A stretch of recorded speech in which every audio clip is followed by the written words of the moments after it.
Hi, and welcome to another episode of Lifestyle Unlimited. Peter, I know a lot of times we talk about, real estate, we talk about, life, different business adventures, but I will tell you there's some embarrassing things that's happened, along the years, right?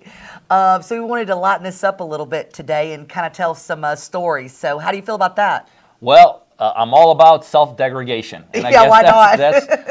It's also about just relatability. A lot of times I remember when I got started, whether it was in real estate or the merchant services business, I did some vending businesses before then.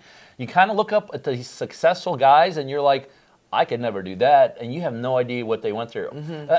This is not a funny one, but I will just tell you something that for me, like just now, I was just watching some reels on Instagram, and there's this thing about Grant Cardone, right? Yeah. And right now he's got a Learjet, 2 helicopters, just bought a brand new house. He's almost looking younger and younger these days. Have y'all noticed that? Well, that's probably something to do with money. Yeah. But I will tell you, it was just interesting, them talking about his first 12 or 15 years in the business, how he drove this old Corolla. Bottom line, I think it helps kind of poking fun at each other. It makes more relatable. It just gives people a reality check that, we were there exactly where they were. We did some crazy things to get by. But since it was your idea, you start. Well, I love that, talking about kind of how you got to where you are. And, everybody wants to look at the end game, but it takes a lot to get there. So I'll tell you a story. This was a little bit embarrassing, especially as a female and as a mother. So, back in the day, after my first daughter, she was born, right? Actually, I didn't have a chance to wait the 6 weeks to go back to work, because honestly, I had no plan. It's like if I didn't go to work, I wasn't getting paid. So I took this job. Selling lawn care, right? So I would literally go and knock on people's doors. And when I would knock on doors, I'd literally pull a weed out of the grass and I'd be like, hey, you got this in your yard. If you hire our company, we'll come in and, get the yard looking pristine, right? So I remember, it's literally it was July in Georgia and it was hot. And I'm just driving down the road, just finding yards with weeds in them and knocking on the door. Well, it's about late afternoon, and by the way, at the time I was still breastfeeding, right, my daughter. And I go up to this house and I'm knocking on the door. And I'm telling this man all about everything that's wrong with his yard that I was taught. And I'm like, man, I'm going to get the sale. And he just keeps looking down at my breast. And I'm thinking, okay, well, it's not like they're super or anything. I don't understand why you're in the middle of the day just staring at my breast. And he's like, ma'am, whatever you're selling, I am going to buy, because by the looks of things, it looks like you need it. Literally, I looked down and my entire shirt was soaking wet. And I'd been out knocking on doors, talking to all these people. And because it was so hot, I didn't realize that my whole entire shirt was soaked in breast milk. And this man was like, I will sign up for whatever you're selling. Too bad I didn't have a higher end offer to tell him, right? But it's just, about doing what you have to do. Yeah, no question. I didn't want to do that at 3-4 weeks after I just had a baby, but I had no choice. But I'll never forget that moment and that guy, because he was really, really kind of gracious, and didn't embarrass me. But I did make the sale. Well, there you go, whatever it takes. All right, so speaking of having to do what you have to do, right? This is kind of a funny one, but it teaches a lesson also, because sometimes I've learned we make bad decisions when things are going bad. Right, because we start panicking, we start freaking out, we start getting scared. So this is my partner Jeff and I. This is when the market crashed in 2008, right? So my partner Jeff and I, we were desperate. We were losing real estate, we were losing houses, everything was crashing. And so he and I were just one night, just thinking what are we gonna do, right? And he came up with this crazy idea. He goes, Well, you know those trash hauling businesses? Yeah. Why don't we do some trash hauling businesses, right? Like the ones where like you like have a bunch of junk at your house. I think it's we got junk. Or Yeah, 1-800 exactly, junk. one of those. Yeah. Now, back then, since we had just come out of the real estate business, we had some contacts in real estate, right? And so we started calling some of our contacts with companies that were, foreclosing on properties. All those properties always need clean out, right? Yeah. So we got a couple of gigs to clean out properties, right? Yeah. Now, again, we're in the dumps. Everything is just crashing around us. It was just bad time. And so we're like, why don't we just kind of start the side hustle? And maybe then we get a truck. And, you start thinking that we get 10 trucks and we get 30 employees and we had this big thing built. But in the beginning, we had to figure out how to do it ourselves. So we rented this truck, right? Because we couldn't afford to buy a truck back then. Yeah. So we were renting a truck. And so I remember we were given a mobile home to clean out, right?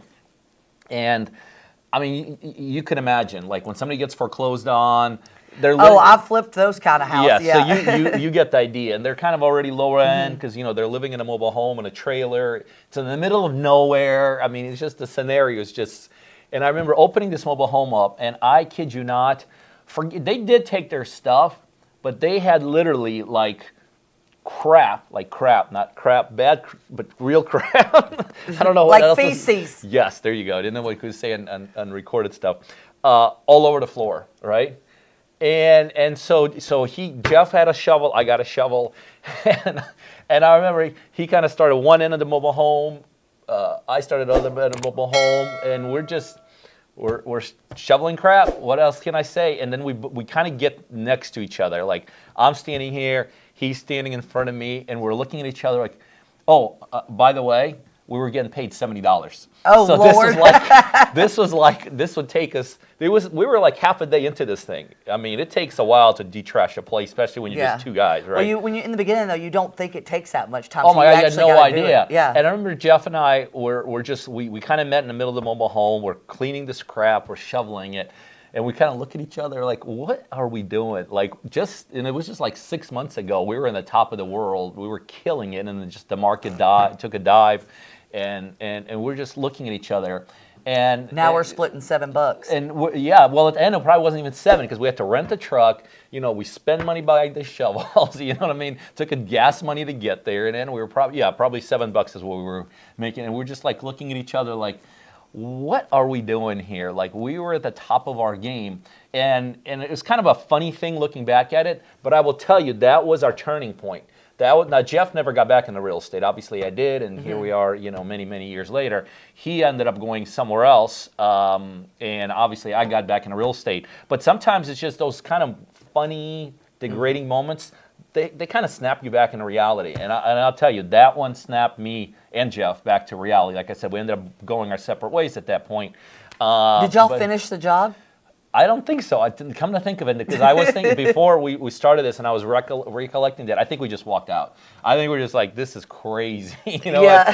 And that was the last job we ever did like that. And within a couple months, I made my entry back into real estate. He went back into the services, and so funny, but yet kind of. The lesson is that sometimes when things are really down, we make stupid decisions. Yep. And we make stupid decisions based just upon circumstances. Which is different than saying you've got to do everything you can do, or you got to work harder. You know what I mean? Totally different. It was a stupid decision. Because had we figured out ahead of time that we were walking out with like $5 a piece, you know what I mean? And that really real estate is it's where we made it all, and it's where we had to stake it out. And so it's snapped us back in reality. So you got any more? Oh God, I've got tons of all the things I had to do to work. Actually, I don't know if I've ever told you this, but when I started, with you long ago, and I was making the calls and doing all that stuff during the day, I decided to pick up a second job, right? And I thought, okay, well, I don't want to go to like a store or retail place to get the second job. I wanted to be more like entrepreneurial spirit. Right. So what I did is for South County News, they were hiring people to deliver papers. And on paper, it seemed like, okay, well, I could make $7,500 a night, right?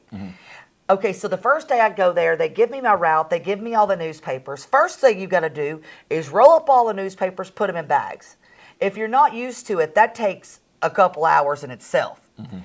Then it took me 9 hours to run a paper route because you're doing it in the middle of the night, and I was in the part of town that, like, I did not know, right? So I'm driving down these roads, missing it, trying to read addresses at dark.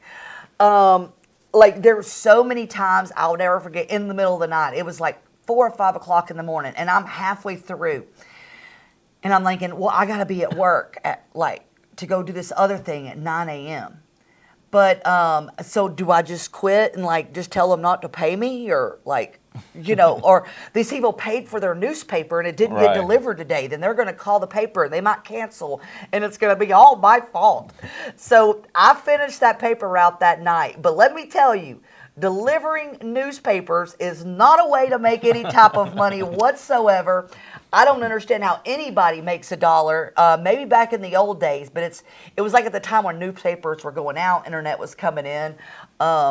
Yeah, that didn't work for me either. That's funny. I wasn't gonna share the story. I still won't. But I actually did newspaper delivery myself, believe it or not, and I did it like you, only for one night. I can't remember what happened. I was much younger, and I remember I did someone's route, and I said, "This is crazy. How somebody would want to do this is insane." So, but okay, I got another funny one. I know you said stay away from real estate, but this is kind of sideline real estate. So you know, Bob and I, we got into lending. So Bob's a friend of mine, and so we got into hard money lending, right?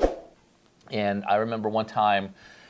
And so the way we do it is kind of the way I run the business. You know, I was kind of the guy behind, coming up with ideas, and Bob was more out in the field. So he would go out in the field. So I remember one time I'm sitting here, I'm calling Bob, I'm talking on the phone, and I'm like look at my phone, and I'm like, Bob, are you throwing up? He's like, yeah, I'm throwing up. I go, what's wrong? Because you're not going to believe it. Now, back then, we were charging so high. We were charging 15 points. Can you imagine? 15 points we were charging. Can you imagine the borrowers, like the quality of the borrowers that we had? So just so everybody knows what that means, okay, so a point stands for like a percentage rate on an upfront fee. So if you borrow $100,000, that's 15 grand of points. Up front, right. Up front. But that's what we had to borrow. That's what we had to charge because that's how high we were borrowing money for. We were borrowing it like at 7 or 8 points. Anyways, so crazy story. But so when you're charging 15 points, not only are you worried about the quality of the borrower, somebody's going to pay 15 points, you can imagine. But you also got to do things for these people, right? So one of the things we had to do is we had to front them money all the time. So they would buy, let's say, a house. Mm-hmm. For $100,000, let's say they needed $50,000 to fix it, right? So a traditional point, you fix $20,000, you call the bank, they inspect it and all this. Well, when you're charging 15 points, we had to release that 50 up front. Just like that was like our incentive. Hey, with us, you get your whole escrow up front. You can imagine the kind of problems that created. Oh Lord, yeah. But this was a crazy one. So I'm calling Forbes up.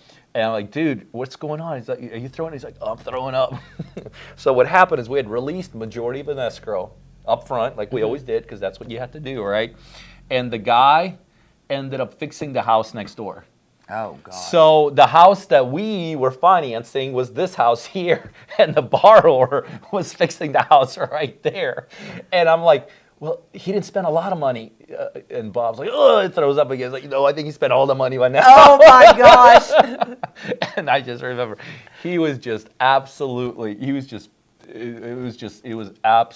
crazy. Anyway, wait, I got another funny story with Bob. Okay. So again, back to our lending business. So when you're lending at these points, you get these crazy borrowers, right? Mm-hmm. And so I remember one of our borrowers was, he wasn't doing anything. Like he was not, like the house, it was a small apartment we financed for this guy, and he was just sitting on it. Well, remember, we're lending it out at 15%, right? But we're borrowing it like 8%, 8 points, mm-hmm. right? So we got to make payments, right? So if the longer the project sits, we're getting screwed in the back end because we got to pay for this money. And so we're trying to figure out, like, I remember I'm sitting with Bob, I'm like, what do we do? And I'm not going to get into it on the camera, but Bob's got a little bit of a shady past. And so Bob's like, I know exactly what we're going to do. he said, we're going to talk to, I think the guy's name was Jason. We met him on site in this apartment. He said, but here's what's going to happen.